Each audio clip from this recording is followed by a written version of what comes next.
वैसे तो हिंदू धर्म में सभी त्योहारों का अपना एक अलग महत्व है और सभी त्योहार काफ़ी हर्ष और उल्लास के साथ मनाए जाते हैं, लेकिन दुर्गा पूजा का महत्व सबसे अलग है। जी हाँ, हिंदू धर्म में नवरात्रि का विशेष महत्व है। इसे शक्ति का त्योहार माना जाता है। इस दिन माँ दुर्गा की पूजा होती है। बता दें कि हर साल 2 नवरात्रि मनाई जाती है, एक चैत्र माह में और दूसरी अश्विनी माह में। अश्विनी माह में आने वाली नवरात्रि को शारदीय नवरात्रि भी कहा जाता है। 9 दिनों तक चलने वाली नवरात्रि में माँ दुर्गा के 9 स्वरूपों की विधिवत पूजा करने का विधान है। माँ दुर्गा के विधिवत पूजा पाठ और व्रत करने से शुभ फलों की प्राप्ति होती है, साथ ही घर का वातावरण शुद्ध होता है। इसके अलावा घर में सुख शांति, धन संपदा के साथ सभी प्रकारों के कष्टों से भी छुटकारा मिल जाता है। वहीं हिंदू पंचांग के अनुसार साल में 4 बार नवरात्रियों का पर्व मनाया जाता है, जिसमें चैत्र नवरात्रि, शारदीय नवरात्रि के साथ 2 गुप्त नवरात्रियां भी शामिल है। आपको बता दें कि इस साल नवरात्रि का ये पावन पर्व पूरी दुनिया में 15 अक्टूबर से 24 अक्टूबर तक मनाया जाएगा। अगर आप भी माता रानी के भक्त हैं और नवरात्रि से जुड़ी कुछ जानकारी चाहते हैं तो ये खबर आपके लिए ही है।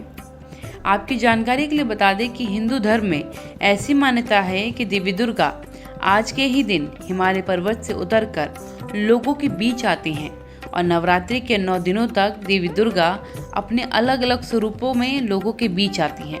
साथ ही माँ दुर्गा अपने अलग अलग रूप में भक्तों का उद्धार करती हैं।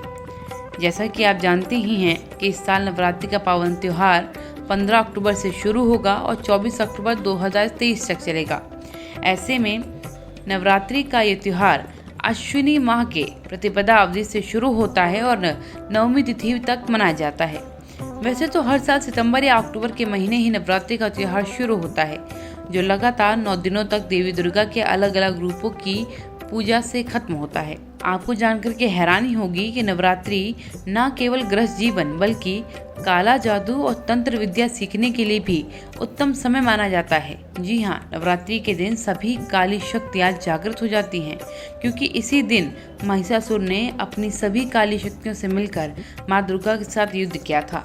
इसके अलावा आपको बता दें कि शारदीय नवरात्रि में माता रानी की पूजा अर्चना शुरू करने से पहले मूर्ति की स्थापना की जाती है और इससे भी ज़्यादा ज़रूरी होता है घट स्थापना या कलश स्थापना। बताते चले कि नवरात्रि के पहले दिन 9 दिनों के लिए एक स्थान पर माँ देवी के 9 स्वरूप के लिए घट की स्थापना की जाती है। इसलिए 15 अक्टूबर को सबसे पहले आप घर पर कलश की स्थापना करेंगे। इस साल नवरात्रि का आगमन कलश स्थापना के साथ 14 अक्टूबर की रात 11:24 से शुरू होगी और 16 अक्टूबर की सुबह 1:32 पर समाप्त होगी। ऐसे में आप 15 अक्टूबर को घट स्थापना कर सकते हैं। तो सबसे पहले आपको बता दें कि घट स्थापना कैसे करें। बताते चले कि नवरात्रि पर सभी तरह के शुभ कार्य किए जाते हैं। माँ दुर्गा इस दिन भक्तों के घर आती हैं। ऐसे में शारदीय नवरात्रि के पहले दिन घर के मुख्य द्वार के दोनों तरफ स्वास्तिक बनाएं और दरवाजे पर आम और अशोक के पत्ते का तोरण लगाएं।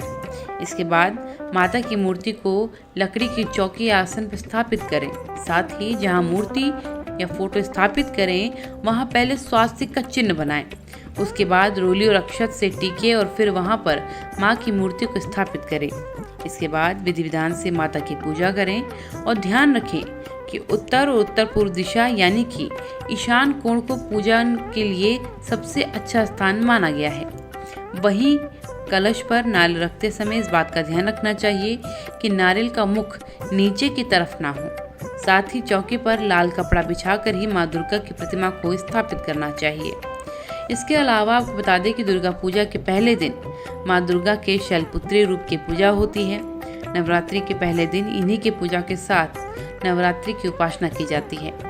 पर्वतराज हिमालय के घर पुत्री के रूप में जन्म लेने के कारण इनका नाम शैलपुत्री रखा गया था।